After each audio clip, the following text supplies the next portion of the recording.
Hello, my friends. My name is Adam, and I'm on a quest to be the most prolific reviewer of all time.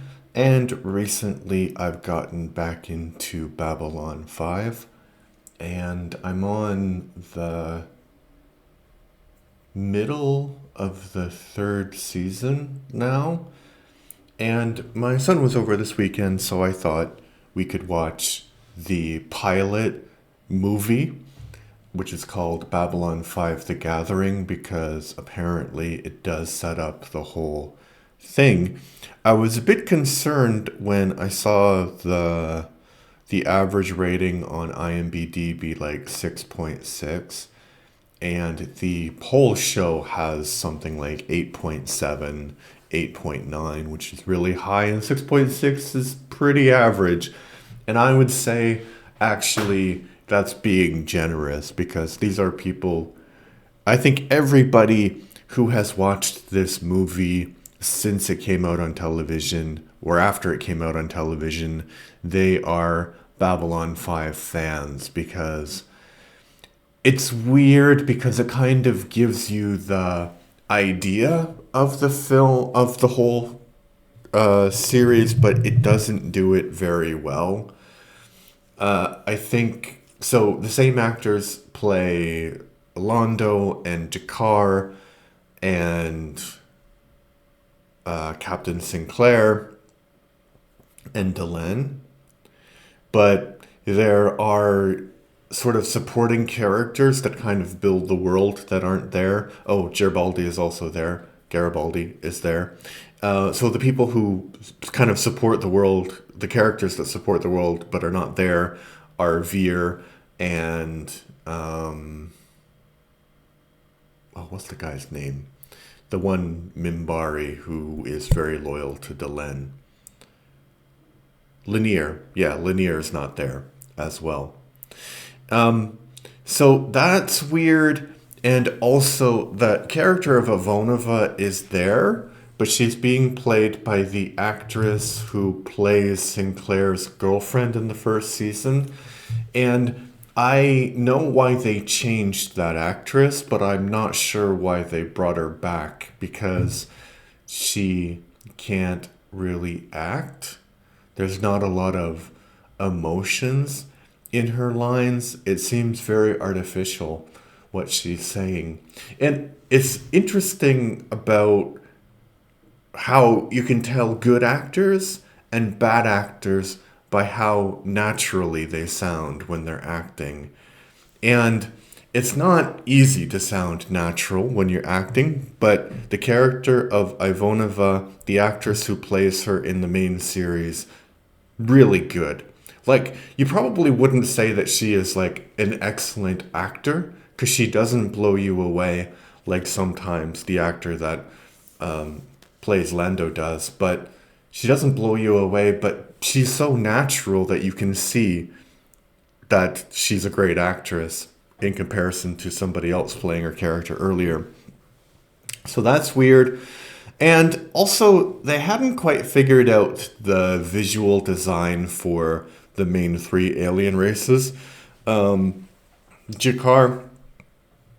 and the Narns look very odd, and the Centauri design is also very odd because they have these sort of crests, which kind of makes sense because the crests are supposed to be a representation of your social status on Centauri Prime.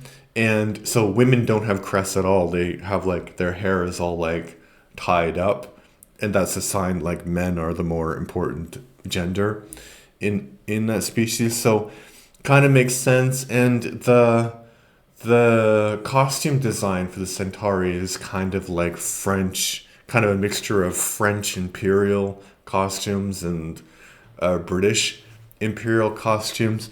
And in this one, I think that they were trying to make it more different.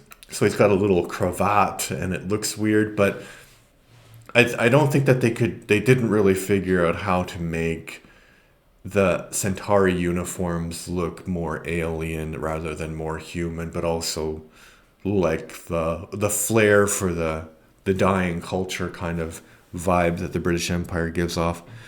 They didn't really figure out how to do that. So that uniform looks really weird. And the Minbari have these weird chin things that they got rid of. So the actress, so basically, I'm not spoiling anything, I think, but Delenn basically she falls in love with Sheridan, Captain Sheridan, in the second and third seasons, and she at that time she becomes half human, but like before she does that, there was always this sort of like kind of exoticness about her and attractiveness about her, and so that character design didn't work really well, and the head was just this bald thing. So now they have like this blue kind of crest, like the Centauri, that shows their social status as well. So much better design in the main series. A few things that don't make sense, like they do set up the main story quite well, but a few things that don't really make sense on the one hand, but also kind of makes sense. Because if you just start at the first episode and you don't watch the movie, you kind of get the impression that people dislike Jakar for no reason. And so I think it's a bit of a plot hole because Jakar is the ambassador for the Narn regime, and he comes up with this plot to try and kill the Vorlon ambassador to make the Centauri look bad some way, kind of a revenge plot. And if the Vorlons had really figured that out, they would discombobulate Narn, or Jakar at least, because the Vorlons are these like super advanced, super powerful civilization. So the fact that his attack on another ambassador is completely not punished, and it's just a cause of resentment for other people, that doesn't make a lot of sense. And I don't think the Vorlons and the Narn have much contact during the main series. So yeah, I think also I said to my son, like, it's so weird because the acting is really great in the series and the pacing is really great in the series, and this just feels like the acting is either really bad or over the top, and the pacing is really bad, and I kind of fell asleep during it. I really wanted to watch it, and I like watching things with my son and talking with him about how he felt about it, but yeah, I just couldn't do it. I fell asleep. So you can probably skip this one, although it does explain why people disliked Jakar in the early seasons of Babylon 5.